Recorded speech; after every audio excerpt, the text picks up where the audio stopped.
Hey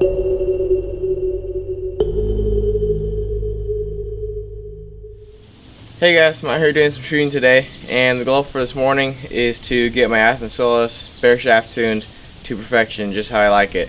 And so I'll be taking you guys along with me, showing you any adjustments I have to make to get this thing dialed in. Last year and last season I was using 150 grain field points and broadheads, and that's what this bow is tuned for. But at least for the next several months I'm going to go down to 100 grain, just so I can really step back on the practice range and practice at hopefully 100 plus yards to really hone my skills, so that when I step back to the closer distances, 60 yards and under, the hunting distances, hopefully it'll feel a lot easier and I'll become a better archer. So that's the reason for switching down to these 100 grain field points, and I figure it shouldn't be off all that much, so I might as well just re-Bareshaft tune and get this thing shooting perfect just how I like it. But I also wanted to make this video just to remind you guys to always be checking your tune periodically throughout the year. A lot of times people just be shooting all summer and really fine-tuning their pins and fine-tuning their shooting skills, and then right before season they'll screw on their fixed blade broadheads and they'll find that they won't hit with their field points.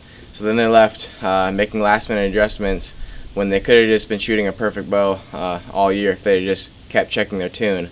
And so I just recommend keeping a couple of Bareshafts around and then just shooting them every once in a while throughout your practice rounds. But anyway, I'm gonna get started here. Shouldn't be too hard. Like I said, I check my bow year round, and I know it's still tuned perfectly with 150 grain points, so it shouldn't be all that off with 100 grain. But I'll be shooting 2 Bareshafts and 1 fletched. I always recommend you shoot 2 Bareshafts, or go get your arrow and check it twice, because they're very finicky and it's easy to get a false reading with something as finicky as a Bareshaft. So I like to do that whenever you're actually making adjustments. So anyway, get to shooting here and take you guys along with me.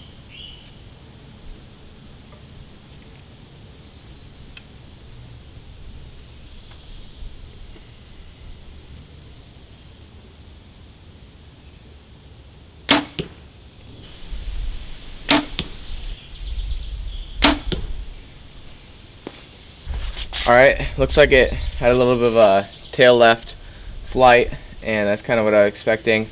Looks like they both did that, but we'll go take a look up close to the target.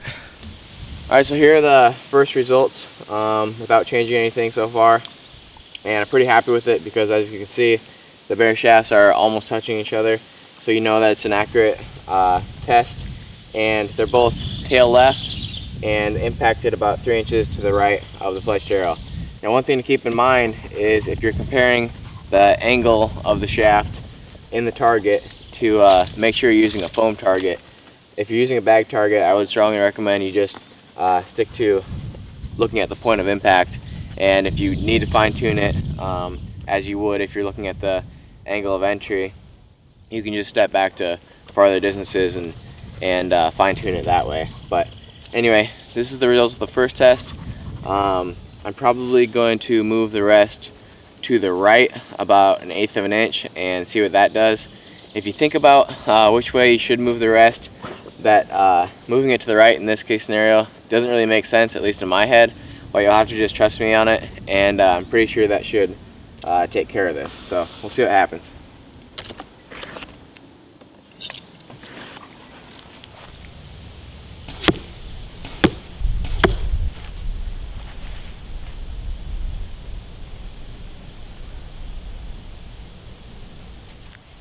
Alright guys, so here are the results of that 1/8 of an inch to the right adjustment of the rest. And this is at 20 yards. Definitely brought it in a lot closer.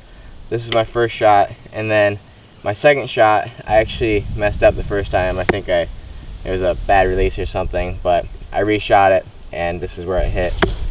So I'm probably going to test this one more time just because it is really close, and like something like this, I don't even know which way I would have to adjust anything. It's really close right now, so probably gonna do one more test and see how close we can get it. Really focus on making good shots and having good form.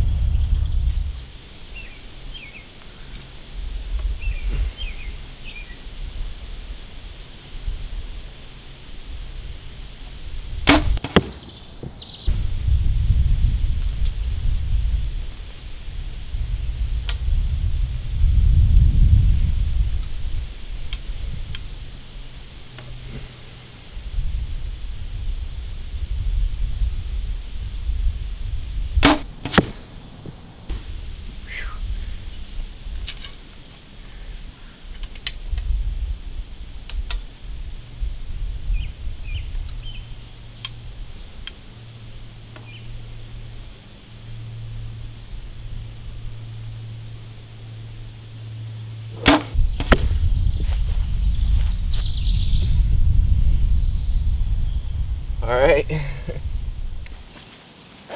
Well guys, as you can see, I think I've gotten lucky today, and after that first adjustment, it is perfect at 20 yards at least. You know, I shot 2 bare shafts again and fletched, and they're pretty much all touching. The arrow flight looked perfect in the air, and you know, you can't make any adjustments from here. It's pretty much perfect at 20 yards. The only thing I could do is step back to 30 and 40 yards and really try to fine tune it from there.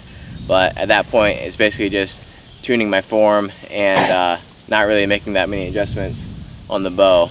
But I don't have time for that today, and obviously this is going to be good enough. It's tuned perfectly at 20 yards. I'll probably check it one more time just to make sure, because I'm really anal about my setups, and I don't like shooting untuned bows when I could just, you know, tune them really easily. But that's going to wrap up this video.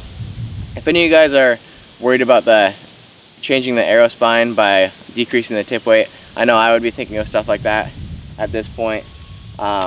Just trust me on it and don't worry about it. If you get a arrow set up and a bow that tunes perfectly like this, it really doesn't matter you know, what your dynamic spine really says in the long run if it is tuned perfectly. So just trust me on that it's not going to matter all that much.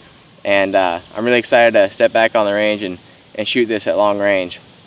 I am planning on going back up to the 150 grain points for the hunting setup, and all I'll have to do basically is just move the rest back to where it was. I took a picture of it, so I have it in my phone, so I should be able to just move it back really easily and be tuned right away, which will be really nice. But anyway, because this is a Bareshaft tuning video, Brinkley, stop! Hey! Gosh. Because this is a Bareshaft tuning video, I'm probably going to post some sort of guide to Bareshaft tuning as far as what adjustments you should make for what results you get when you test it in the description box below. So if you want to check that out, just make sure you look at the description box, and if you like the video, make sure you hit the like button and subscribe to Bronc Outdoors. Thanks.